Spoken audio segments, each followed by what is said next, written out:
अस्सलाम वालेकुम, welcome to my mathematics channel MK study. तो स्टूडेंट्स, आज हम पढ़ेंगे डेमोन्स्ट्रेटिव ज्योमेट्री में थ्योरम नंबर 2।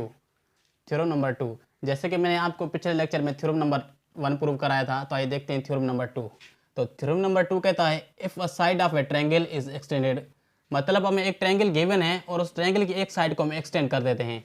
तो ये ट्रायंगल हमें गिवन है और इसकी एक साइड को हम एक्सटेंड करते हैं। तो इस साइड को हमने एक्सटेंड किया और उसे हमने ई का नाम दिया।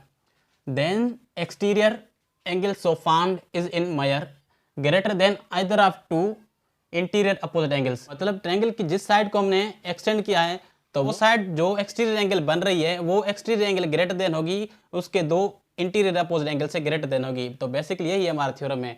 तो हमने फिगर में एक साइड को एक्सटेंड किया तो यहाँ पर जो एंगल बन रही है ये एंगल 4, ये एक्सटीरियर एंगल है, ये एंगल ग्रेटर देन होगी इसके दो अपोजिट इंटीरियर एंगल से।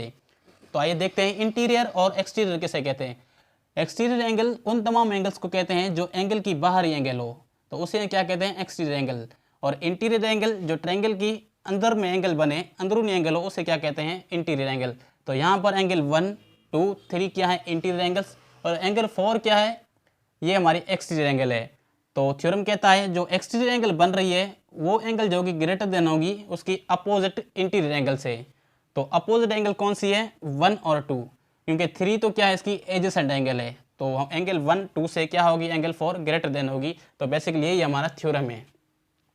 तो आइए देखते हैं गिवन में हमें क्या है। गिवन में ट्रायंगल ABC हमें गिवन है, तो हमें ये ट्रायंगल ABC गिवन है विथ एक्सटीरियर एंगल ACE। तो हमने जो एंगल एक्सटेंड की है तो उस पर एंगल क्या बनेगी, ACE। तो हमारी यह एंगल क्या हुई, ये हमारी एक्सटीरियर एंगल हुई ACE, और ये हमें ट्रायंगल गिवन है। तो हमें प्रूव करना है, to prove that measurement of angle ACE। तो हमारी एंगल जो है ACE, इसकी मेजरमेंट क्या होगी, ग्रेटर देन होगी मेजरमेंट ऑफ एंगल A। तो हमारी एंगल A से क्या होगी, ACE की मेजरमेंट ग्रेटर देन होगी एंगल A से। And measurement of angle ACE same way से ACE की मेजरमेंट किससे ग्रेटर देन होगी, एंगल B से।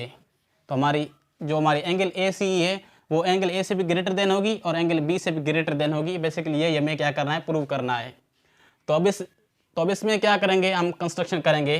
तो कंस्ट्रक्शन में क्या करते हैं, let O be mid point of AC। तो सपोज करें कि ये जो हमारी साइड है ये 4 सेंटीमीटर की है, तो यहाँ पर हम मिड पॉइंट बनाएंगे तो 2 सेंटीमीटर पर मिड पॉइंट बनाएंगे। तो यहाँ पर हम मिड पॉइंट बनाते हैं और फिर मिड पॉइंट बनाते हैं AC पर। तो AC पर हमने मिड पॉइंट बनाई एंड ड्रा OB, और फिर क्या करेंगे, B से लेकर O तक हम क्या करेंगे, कंस्ट्रक्शन करेंगे। तो इसको हम क्या करेंगे, आपस में मिला देंगे। तो यह क्या हुई, ये हमारी कंस्ट्रक्शन हुई B से लेकर O तक। तो ये हमारी क्या है, O पॉइंट है। और फिर क्या करेंगे, कट ऑफ OD, और फिर जो हमने ये कंस्ट्रक्शन की है ये सपोज 4 सेंटीमीटर की है, तो फर्दर हम 4 सेंटीमीटर की एक और सा लाइन लेंगे।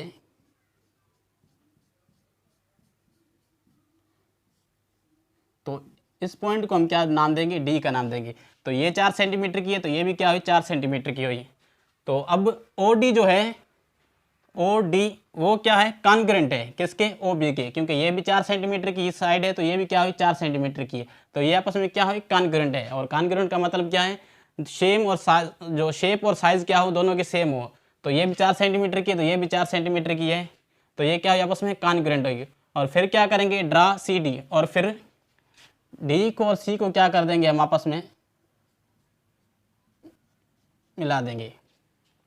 D को आपस में मिला दिया तो आप देखिए ट्रायंगल, ये जो हमारा ट्रायंगल है, ट्रायंगल AOB से और COD, ये आपस में क्या है, करस्पॉन्डिंग ट्रायंगल्स है। जैसे कि आप देख सकते हैं ये जो ट्रायंगल बने हैं ये हमारे कुछ इस तरह से ट्रायंगल बने हैं। ये हमारे करस्पॉन्डिंग ट्रायंगल है, AOB या COB, ये दोनों क्या है, करस्पॉन्डिंग ट्रायंगल है, क्योंकि इसकी भी साइड 4 सेंटीमीटर है और ये भी हमारे 4 सेंटीमीटर है। इसी तक 4 सेंटीमीटर की साइड हुई तो हमने इसे 2 पार्ट्स में डिस्ट्रीब्यूट कर दिया, मीन्स 2 सेंटीमीटर की ये है, 2 सेंटीमीटर की ये है। तो ये आपस में दोनों ट्रायंगल्स क्या हुए, करस्पॉन्डिंग ट्रायंगल्स हुए। अगर इनकी आप शेप देखेंगे तो कुछ इस तरह से बनेगी, ये ABO सेम वैसे COB, ये कुछ ट्रायंगल इस तरह से बनेंगे। अगर इनको आप साथ में रखेंगे तो ये ट्रायंगल्स एक दूसरे पर ऐसे आएंगे, मीन्स ये हमारे क्या हुए, करस्पॉन्डिंग ट्रायंगल्स हुए या कॉन्ग्रुएंट ट्रायंगल, मीन्स इनकी साइज और शेप क्या है, दोनों की सेम है। तो ये हमारे क्या हुए, एक ट्रायंगल ये है और सेम वैसे एक ट्रायंगल हमारा ये है। तो अगर इनको आप दोनों को साथ में जो रखेंगे तो ये ट्रायंगल इस तरह से दिखेंगे। तो ये हमारे क्या हुए, करस्पॉन्डिंग ट्रायंगल्स हुए या कॉन्ग्रुएंट ट्रायंगल्स हुए। तो आइए देखते हैं, थ्योरम को प्रूव करते हैं। तो स्टूडेंट्स आइए, अगर आपकी इनकी फिगर देखेंगे तो बेसिकली ये हमारा एक ट्रायंगल है और उसकी एक साइड को हमने एक्सटेंड किया ई तक, और फिर ए सी के बीच में हमने एक मिड पॉइंट क्रिएट की ओ, और फिर हमने अपनी तरफ से कंस्ट्रक्शन की। ये जो डॉटेड सारी लाइन है ये क्या है, हमारी कंस्ट्रक्शन है। और ओ और बी तक हमने एक कंस्ट्रक्शन की लाइन ली और वो क्या थी, 4 सेंटीमीटर थी। सेम वे से ओ और डी तक हमने एक 4 सेंटीमीटर की लाइन थी, और ये हमारे क्या है 2 सेंटीमीटर की, तो ये 2 सेंटीमीटर की। तो आप देखिए हमारा ट्रायंगल ए ओ बी और सी ओ बी हमारा क्या है, ये करस्पॉन्डिंग ट्रायंगल्स है, मीन्स ये मेजरमेंट में शेप में दोनों ही क्या है, सेम है। तो ये हमारे क्या हुए, कॉन्ग्रुएंट ट्रायंगल्स हुए। तो स्टूडेंट्स आइए हम थ्योरम को प्रूव करते हैं, और थ्योरम में हम टेबल बनाएंगे और टेबल में हम स्टेटमेंट और रीजंस लिखेंगे और प्रूफ में हम क्या करेंगे, प्रूफ में हम टेबल बनाएंगे और टेबल की एक साइड हम स्टेटमेंट देंगे और स्टेटमेंट के सामने हम उसका रीज़न देंगे। तो जब आप स्टेटमेंट लिखो तो स्टेटमेंट के सामने उसका रीज़न भी आपको देना है। अगर आप रीज़न नहीं दोगे तो आपका थ्योरम जो होगा वो एक्सेप्टेबल नहीं होगा। स्टेटमेंट नंबर 1 में हमें ट्रायंगल गिवन है, triangle A O B corresponds है किसके, ट्रायंगल सी ओ डी के। मतलब हमारा ए ओ बी जो ट्रायंगल है वो करस्पॉन्ड ट्रायंगल्स है किसके, सी ओ डी के, क्योंकि कॉन्ग्रुएंस की वजह से। तो इन दो ट्रायंगल्स में नंबर 1 है ए ओ साइड जो है कॉन्ग्रुएंट किसके, सी ओ साइड्स के। मतलब हमारी ए सी जो साइड थी ये 4 सेंटीमीटर की थी। जब हमने मिड पॉइंट क्रिएट की तो ए से लेकर ओ तक 2 सेंटीमीटर की साइड हो गई और ओ से लेकर सी तक भी 2 सेंटीमीटर की साइड हो गई। तो ये आपस में क्या हुई, ए ओ और ओ सी आपस में क्या हुई, इक्वल हुई, मीन्स ए ओ और ओ सी आपस में क्या हुई, इक्वल हुई। तो ए ओ कॉन्ग्रुएंट है किसके, सी ओ के। और रीजन में क्या लिखेंगे, बाय कंस्ट्रक्शन, क्योंकि जब हमने मिड पॉइंट क्रिएट की थी। तो नंबर 2 में एंगल की बात करते हैं। तो angle A O B congruent है किसके, एंगल सी ओ डी के।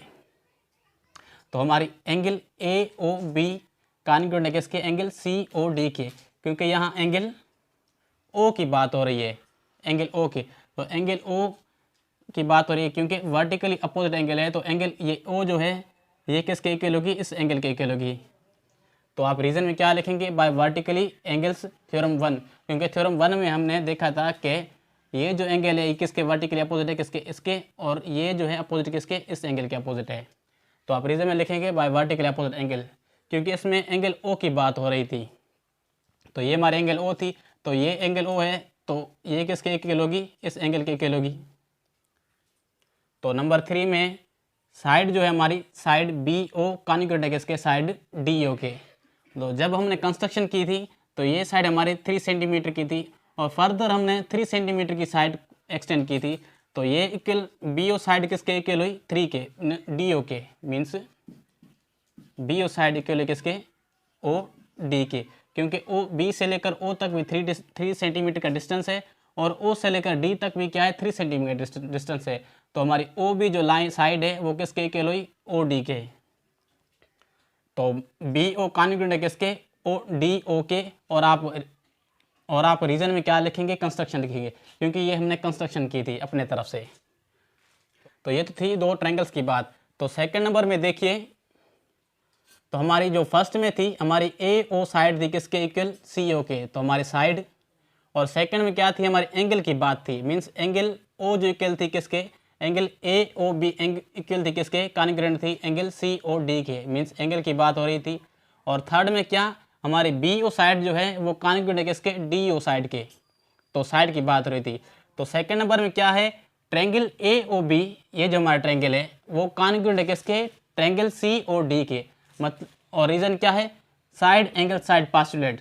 मतलब हमारे पास अगर 2 ट्रायंगल्स गिवन है और उन 2 ट्रायंगल्स की दोनों साइड और एक एंगल आपस में इक्वल है, तो वो ट्रायंगल्स क्या हैं, कॉन्ग्रुएंट ट्रायंगल है या इक्वल ट्रायंगल है from side angle side postulates, क्योंकि ये जो दोनों ट्रायंगल्स है साइड एंगल साइड पोस्टुलेट को होल्ड कर रहे हैं।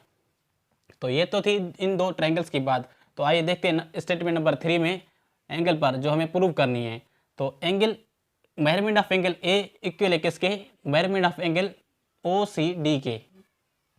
तो हमारी ये जो मेजरमेंट ऑफ एंगल ए है ये किसके इक्वल है, मेजरमेंट ऑफ एंगल सी के बाय करस्पॉन्डिंग एंगल्स।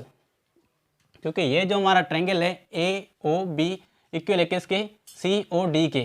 क्योंकि यहाँ हमने ये एंगल स्टेटमेंट नंबर 2 में हमने पढ़ा है, ये दोनों क्या आपस में कॉन्ग्रुएंट है या इक्वल है। तो हमारे जो एंगल सी है वो किसके इक्वल है, एंगल ए के इक्वल है by the congruency of triangles. क्योंकि ये जो तो दोनों ट्रायंगल्स है ये आपस में कॉन्ग्रुएंट है या इक्वल ट्रायंगल है।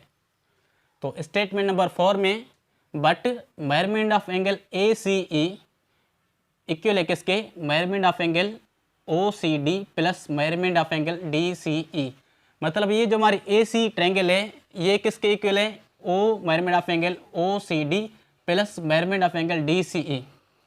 अगर हमारी ए सी ई जो एंगल हमारी है ये 4 सेंटीमीटर की एंगल है ए सी ई, और वो इक्वल है किसके, सी ओ डी के प्लस डी ई सी के। क्योंकि ये हमारी कंप्लीट एंगल है और ये जो हमारी एंगल है ये इसका पार्ट है और ये एक इसका पार्ट है। इसकी मेजरमेंट 4 सेंटीमीटर है तो ये क्या है, इसका ही पार्ट है। तो हमारी ये जो होंगी अगर इस एंगल को और इसको हम मिलाएंगे तो हमें एंगल ये कंप्लीट मिल जाएंगी। तो ये क्या हुई, आपस में इक्वल हुई। क्योंकि इसकी मेजरमेंट 4 सेंटीमीटर है और ये जो है इसी एंगल का पार्ट है और ये इसी का एंगल का पार्ट है। अगर इन दोनों को हम मिलाएंगे तो हमें एंगल ए सी मिल जाएगी।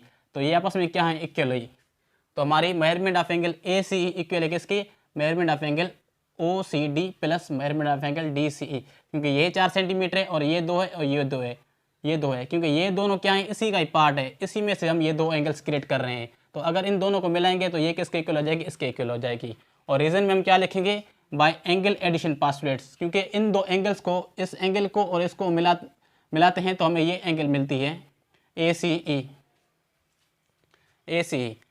और 5th स्टेटमेंट में क्या है, measurement of angle A C E greater than किससे, measurement of angle C O D से।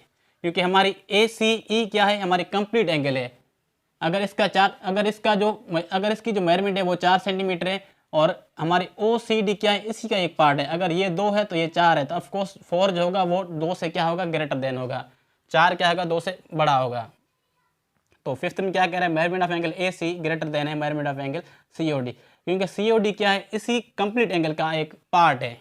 तो अगर ये 4 है तो ये 2 है, तो ऑफकोर्स 4 जो होगा वो 2 से क्या होगा, बड़ा होगा। और रीजन में आप क्या लिखेंगे, whole is greater than its part. क्योंकि जो कंप्लीट होता है वो पार्ट से क्या होता है, ग्रेटर देन होता है। 6th स्टेटमेंट में देखेंगे कि measurement of angle A C E greater than है किससे, मेजरमेंट ऑफ एंगल ए से। और क्यों ग्रेटर देन है, तो रीजन में क्या है, measurement of angle A equal है किसके, measurement of angle C O D से। Proved above. जब हमने स्टेटमेंट 3 में देखा था कि measurement of angle A equal है किसके, measurement of angle O C D से। और वो क्यों इक्वल थी, बाय करस्पॉन्डिंग ट्रायंगल्स की वजह से, एंगल्स की वजह से। तो इसी को और इसकी वजह से। और स्टेटमेंट नंबर 4 में क्या है, और स्टेटमेंट नंबर 5 में क्या है, क्योंकि measurement of angle A C greater than किससे, measurement of angle C O D से। क्योंकि सी ओ डी एंगल क्या है, इसी एंगल का पार्ट है। पर ये जो एंगल है सी ओ डी किसके इक्वल है, मेजरमेंट ऑफ एंगल ए से। तो इसी वजह से 6 स्टेटमेंट में क्या है, measurement of angle A C E greater than है किससे, मेजरमेंट ऑफ एंगल ए से। इसी वजह से ग्रेटर देन है। और रीजन क्या है, measurement of angle A equal है किसके, measurement of angle C O D से। प्रूव्ड अबव, जो हमने अबव प्रूव किया था। और 7th स्टेटमेंट में क्या है, similarly measurement of angle A C E greater than है मेजरमेंट ऑफ एंगल ए से, और बाय अबव प्रोसेस। और सिमिलरली हमें इसी एंगल को भी प्रूव करेंगे इसी प्रोसेस के जरिए। तो स्टूडेंट्स ये था हमारा सेकंड थ्योरम। और आपको लास्ट में आपको लिखना है क्यू ई डी। जब आप थ्योरम प्रूव कर जाएं तो लास्ट में आपको क्यू ई डी लिखना है, क्योंकि इसका मतलब है आप इस थ्योरम को फर्दर सिंप्लीफाई नहीं कर सकते। स्टूडेंट्स ये था सेकंड थ्योरम। तो स्टूडेंट्स अगर आपको मेरा वीडियो अच्छा लगा है तो वीडियो को लाइक करें, चैनल को सब्सक्राइब करें। अगर आपको कोई डाउट है तो आप मुझे कमेंट कर सकते हैं।